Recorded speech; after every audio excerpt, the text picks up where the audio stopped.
Alam mo yung feeling na parang ikaw yung nag-a-adjust palagi? Ikaw yung laging nag-e-explain, nag-aalala, nag-iisip kung okay ba kayo? Sa video na ito sasabihin ko sa iyo ang katotohanan na ayaw sabihin ng iba. Hindi ka kawalan. Hindi mo kailangan magmakaawa para sa atensyon at hindi obligasyon ng kahit sino na pahalagahan ka. Pero alam mo rin ba ang mas malalim na katotohanan? Ang babae, hindi yung lahat. Pero yung mga taong may lalim, yung mga babaeng hindi puro pabebe, naaakit sa lalaking alam kung sino siya.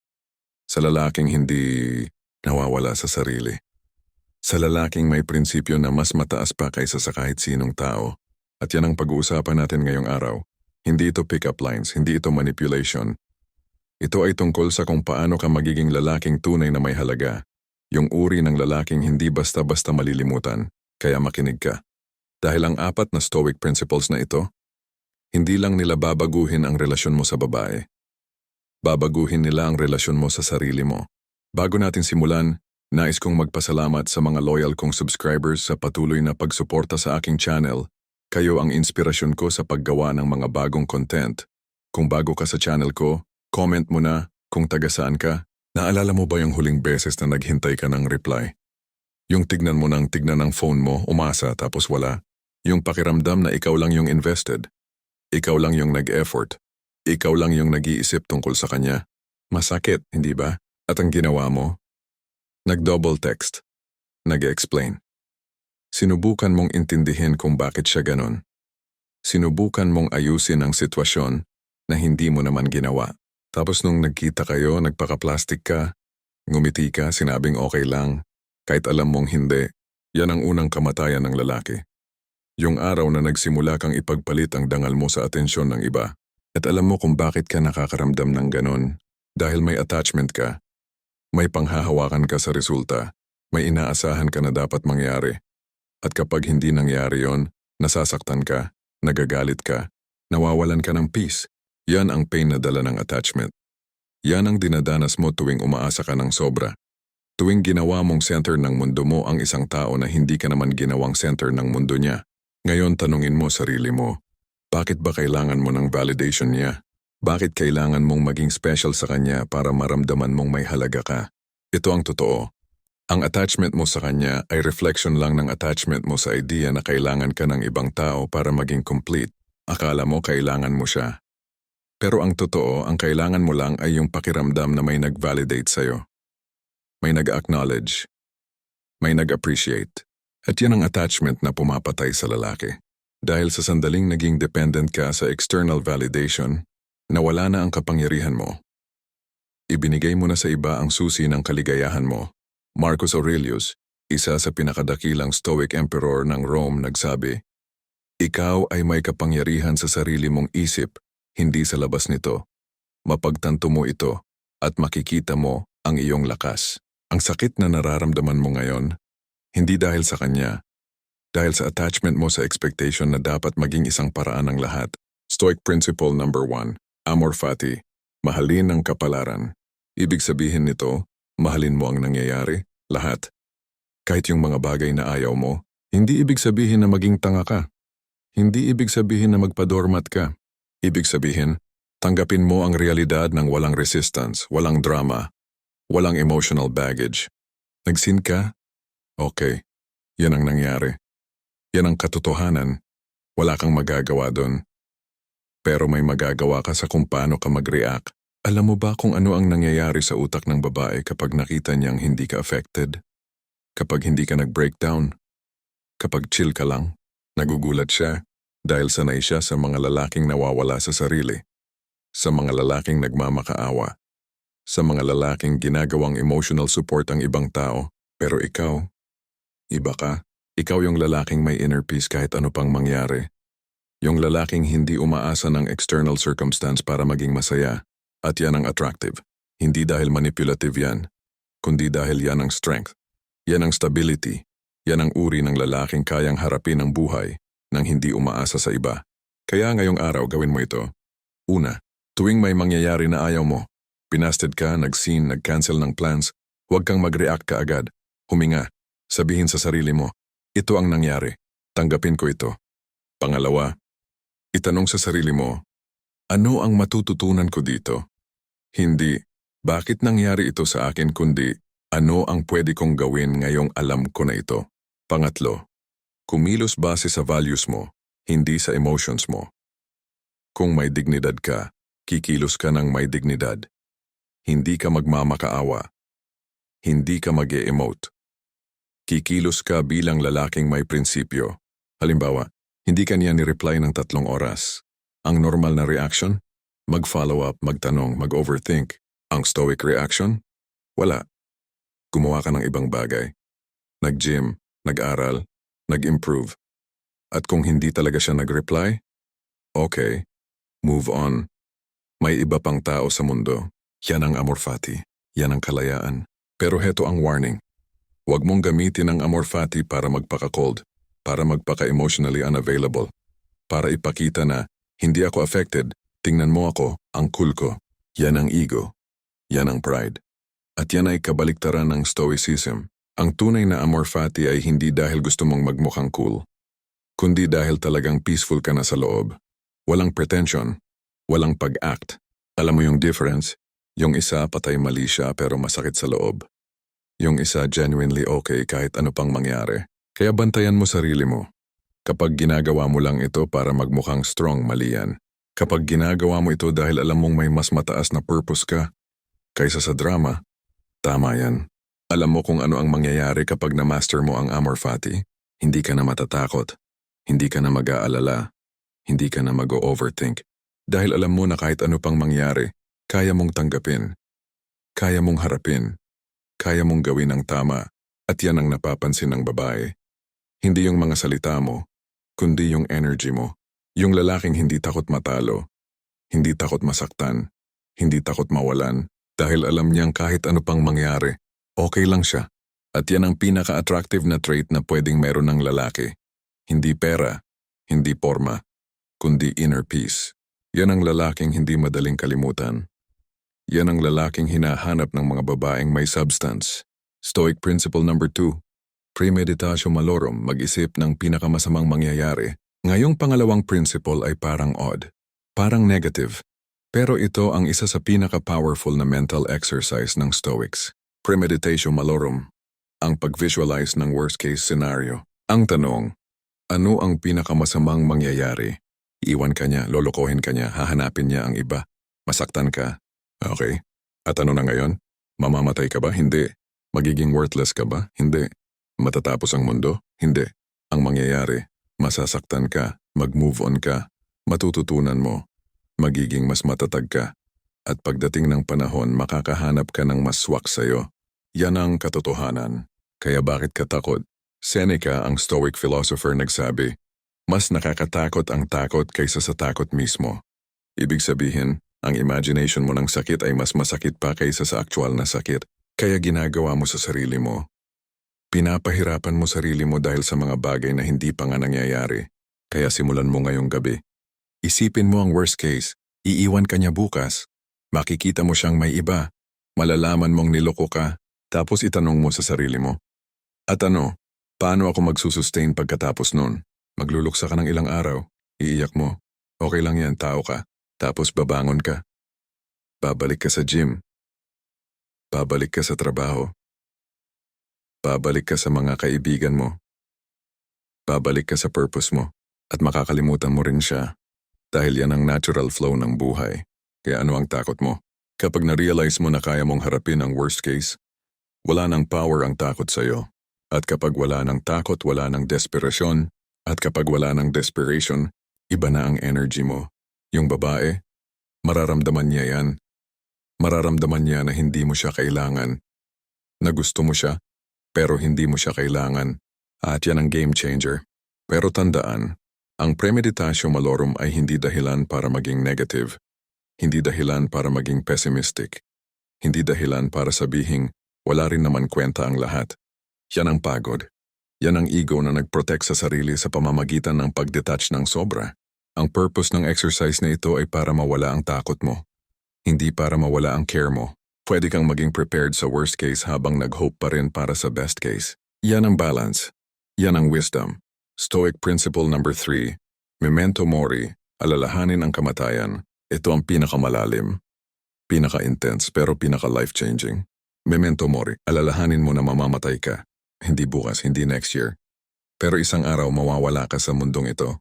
At alam mo kung ano ang kahihinatnan nun? Lahat ng iniisip mo ngayon, yung drama, yung sakit, yung overthinking, wala nang meaning. Ang tanong, bakit mo binibigyan ng power ang temporary pain na yan? Bakit mo ginagawang life and death situation ang hindi pag-reply sa'yo ng isang tao? Marcus Aurelius habang emperor ng Rome nagsulat sa journal niya, maaari kang umalis sa buhay ngayon. Hayaan itong magdikta sa kung ano ang gagawin mo, sasabihin mo at iisipin mo. Ibig sabihin, kung mamatay ka bukas, mahalaga ba talaga yan? Kaya gawin mo ito.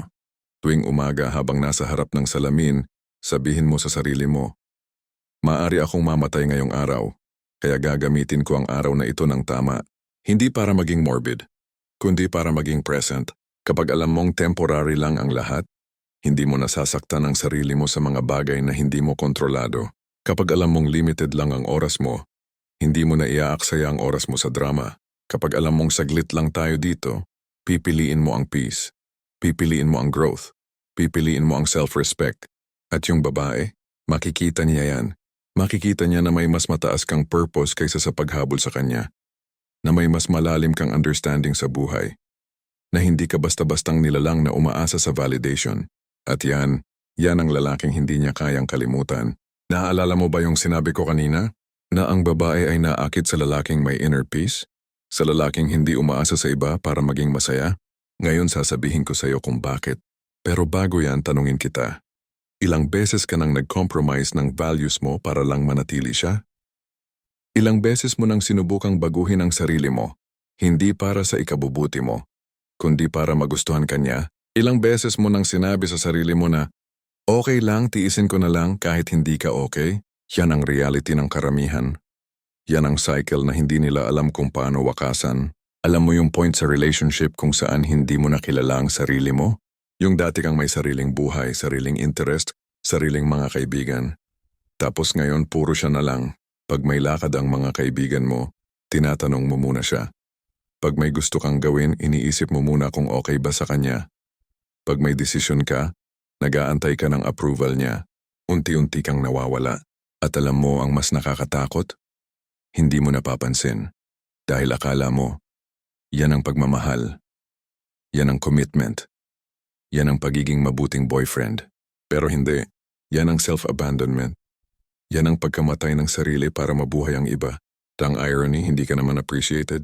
Dahil ang taong nawala ng sarili ay hindi attractive. Hindi interesting. Hindi exciting. Boring. Kaya nararamdaman mo ngayong parang lumalayo siya. Parang hindi ka na priority. Parang may kulang. Dahil nawala ka na. Yung version mo na na-attract sa kanya noon, wala na. At yan ang pinakamalalim na pain. Yung pakiramdam na kahit anong gawin mo, hindi sapat. Dahil yung totoo, hindi ka na yung taong gusto niyang makasama. Bakit ba nangyayari yan? Dahil sa attachment. Dahil sa takot na mawala siya. Dahil sa belief na mas mahalaga siya kaysa sa sarili mo. Pero alam mo ba kung saan nanggagaling yan? Sa lack of self-worth. Sa malalim na paniniwala na hindi ka sapat. Na kailangan mo siyang panatilihin dahil baka walang iba pang magmahal sa'yo. At yan ang attachment na pumapatay hindi lang sa dignity mo, kundi sa relationship mismo. Dahil ang babae, lalo na yung mga babaeng may self-respect, ayaw ng lalaking dependent. Ayaw ng lalaking walang sariling buhay. Ayaw ng lalaking ginawa siyang mundo. Gusto niya ng partner, hindi ng alipin. Epictetus, isa pang Stoic philosopher, nagsabi, hindi tayo naapektuhan ng mga pangyayari, kundi ng ating pananaw tungkol sa mga pangyayari. Ang sakit mo ngayon ay hindi dahil sa kanya, kundi dahil sa view mo na kailangan mo siya para maging okay ka. At yan ang kailangan mong baguhin. Stoic Principle number 4, The Dichotomy of Control. Ang pagkakaiba ng kaya at hindi kayang kontrolin. At ito na ang fourth at huling principle. Simple lang. May mga bagay na kaya mong kontrolin. May mga bagay na hindi. Kaya mong kontrolin. Ang actions mo, ang words mo, ang effort mo, ang values mo, ang choices mo, hindi mo kayang kontrolin. Ang feelings niya, ang decisions niya, kung magstay ba siya o aalis, kung mamahalin ka niya o hindi, kung ano ang iniisip niya tungkol sa'yo. Kaya ang tanong, Saan mo ba inilalagay ang energy mo? Kung inilalagay mo ang energy mo sa mga bagay na hindi mo kontrolado, papatay ka lang ng papatay sa sarili mo. Pero kung inilalagay mo ang energy mo sa mga bagay na kaya mong kontrolin, dun ka lalaki, dun ka mag-improve, dun ka magiging lalaking may halaga. At yan ang attractive. Kaya simulan mo ngayong araw. Step 1. Gumawa ka ng 2 column sa papel. Una, mga bagay na kaya kong kontrolin. Pangalawa, mga bagay na hindi ko kayang kontrolin. Step 2. Isulat mo lahat ng iniisip mo tungkol sa kanya, lahat ng worry, lahat ng fear. Step 3. Ilagay mo sa tamang column.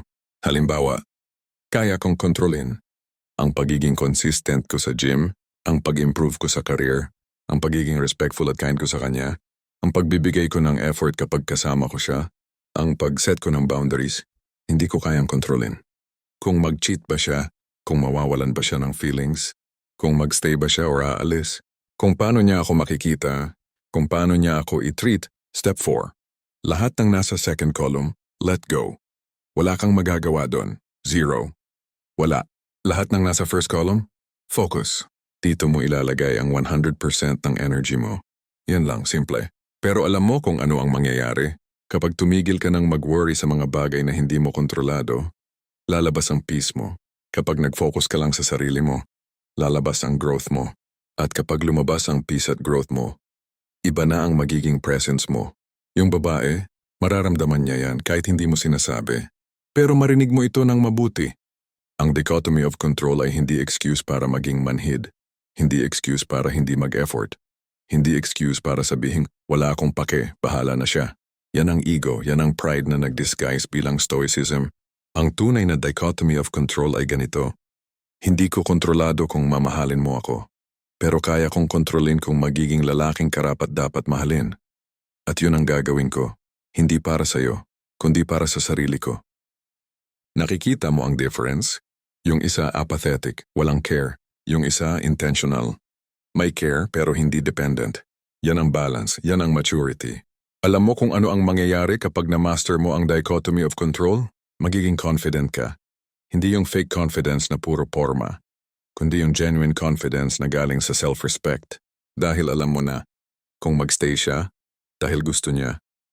Hindi dahil kailangan mo siya, kung aalis siya, dahil choice niya yun. Hindi dahil kulang ka, at kahit ano pang mangyari, okay ka. Dahil hindi nakadepende sa kanya ang kaligayahan mo. At yan ang pinaka-attractive trait. Yung lalaking may sariling mundo. Yung lalaking nag-invite sa kanya sa mundo niya pero hindi siya ang mundo. Dahil alam ng babae na kapag naging mundo mo siya, mabibigatan siya, matatakot siya, at lalayo siya. Pero kapag naging partner niya sa mundo mo, magugustuhan niya yun. Dahil walang pressure, walang drama, may freedom. And yan ang foundation ng healthy relationship. Ngayong alam mo na ang 4 na principles, tingnan natin kung paano ito gumagana ng magkasama. 1. Amor fati. Tanggapin mo ang nangyayari ng walang resistance. Nag-cancel siya ng date? Okay. Yan ang nangyari. Wala akong magagawa doon. Pero may magagawa ako sa response ko. Pipiliin kong mag-gym na lang, mag-aral, o gumawa ng productive. 2. Premeditatio malorum. Harapin mo ang worst case. Baka lokohin niya ako. Baka iwan niya ako. Okay. At ano? Magsusuffer ako ng ilang buwan. Tapos babangon ako. Matututunan ko. Magiging mas matatag ako. 3. Memento mori, alalahanin mo na saglit lang tayo dito. Mamamatay ako. Mamamatay siya. Lahat ng drama na to temporary lang. Kaya bakit ko sasaktan ang sarili ko sa mga bagay na hindi naman important sa grand scheme of things? 4. Dichotomy of control. Focus sa kaya mo lang kontrolin. Hindi ko kontrolado ang feelings niya. Pero kontrolado ko ang pagiging mabuting tao ko. Ang pag-improve ko. Ang pagrespeto ko sa sarili ko. Doon ako mag-focus. Yan ang mindset. At kapag ginawa mo yan, hindi ka na magsusuffer ng walang dahilan. Hindi ka na mag-aalala ng sobra. Hindi ka na mawawalan ng sarili. Tingnan natin ito sa totoong sitwasyon. Kasama mo siya. Nag-date kayo. Masaya. Tapos biglang, ilang araw na hindi nagre-reply ng maayos. Scene lang. Tahimik. Dati mong gagawin. Mag-overthink. Ano ba ginawa ko? May mali ba ako? Mag-double text? Hey, okay ka lang ba? Magtanong sa mutual friends, nakita mo ba siya? May sinabi ba tungkol sa akin? Mag-stalk sa social media. Sino yung nag-like, sino yung nag-comment? Mag-assume ng worst case, meron na siguro siyang iba. Ngayong stoic ka na, Amor Fati. Okay, ito ang nangyayari. Hindi siya nagre-reply. Yan ang katotohanan. Tanggapin ko. Premeditatio malorum. Worst case, nag-lose siya ng interest at mabubuhay pa ako, may iba pang tao sa mundo. Okay lang. Memento mori. Temporary lang to. 3 taon from now, wala na akong pake dito, so bakit ako mag-suffer ngayon? Dichotomy of control. Hindi ko kontrolado kung bakit siya ganyan, pero kontrolado ko kung paano ako mag-react. Pipiliin kong mag-focus sa sarili ko, mag-gym, mag-trabaho, mag-improve. Result? Hindi ka nag-message ulit, hindi ka nag-explain, hindi ka nag-assume. Ginawa mo lang ang dapat mong gawin, nag-move forward. At alam mo kung ano ang nangyayari most of the time? Babalik siya dahil napansin niyang hindi ka nag-breakdown, napansin niyang hindi ka desperate, napansin niyang may sarili kang buhay. At yan ang nag-trigger ng interest niya ulit. Hindi dahil nag-play ka ng games, kundi dahil naging authentic ka. Naging totoo, naging lalaking may self-respect. Pero marinig mo ito, huwag mong gawin ang stoicism para bumalik siya. Huwag mong gawin para mag-impress. Huwag mong gawin para magmukhang cool. Gawin mo dahil deserve mo ang peace. Deserve mo ang self-respect. Deserve mo ang buhay na hindi puro takot at worry.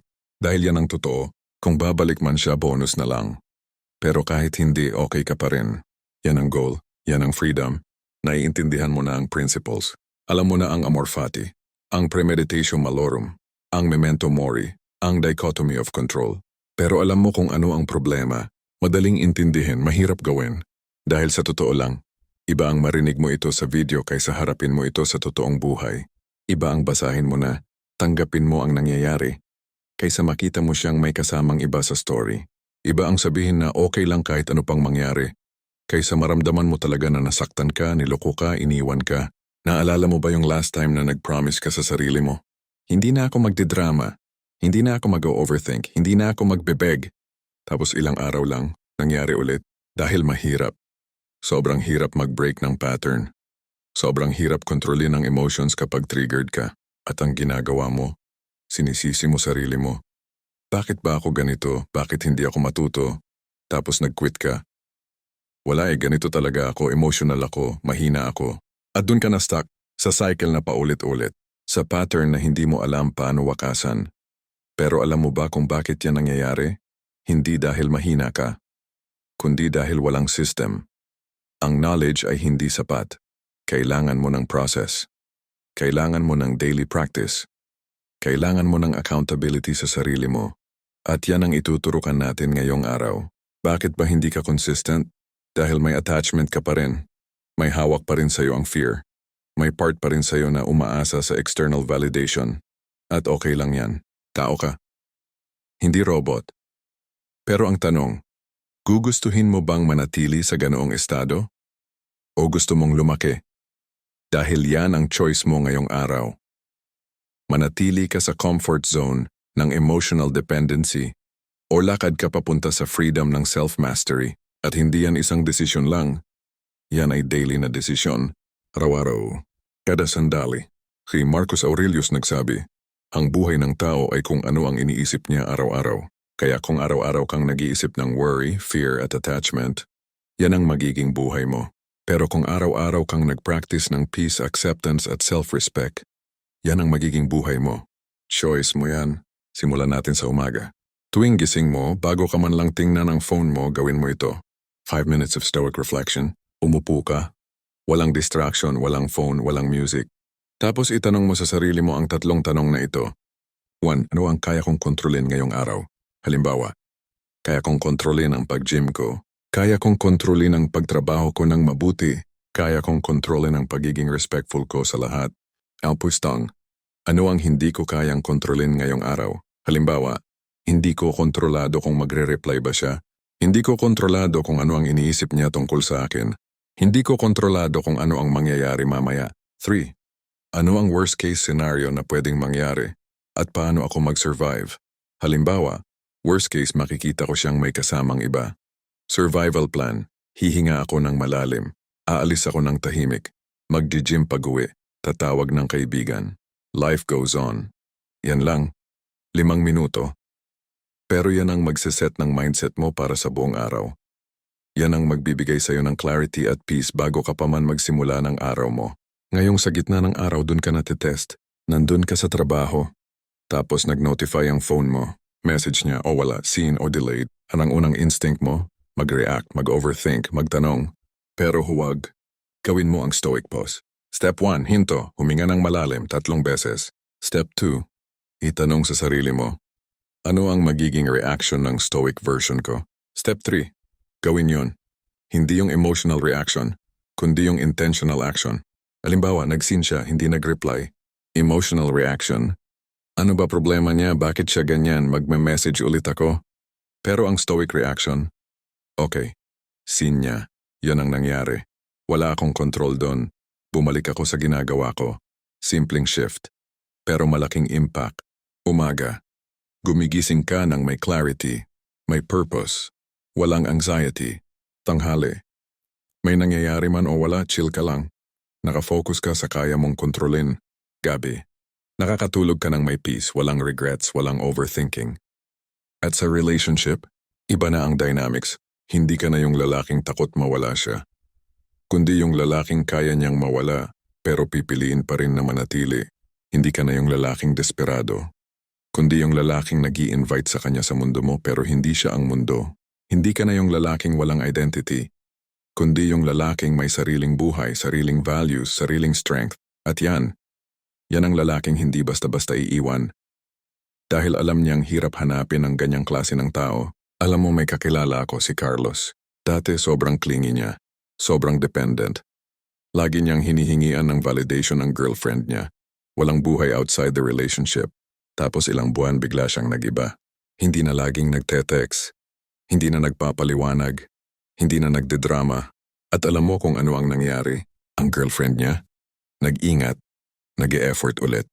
Kasi napansin niyang parang lumalayo na siya. Pero totoo ba na lumalayo siya? Hindi. Ang ginawa niya lang, pumalik siya sa sarili niya. Pumalik siya sa gym. Pumalik siya sa career. Pumalik siya sa mga kaibigan. Ginawa lang niya ang dapat niya gawin from the start.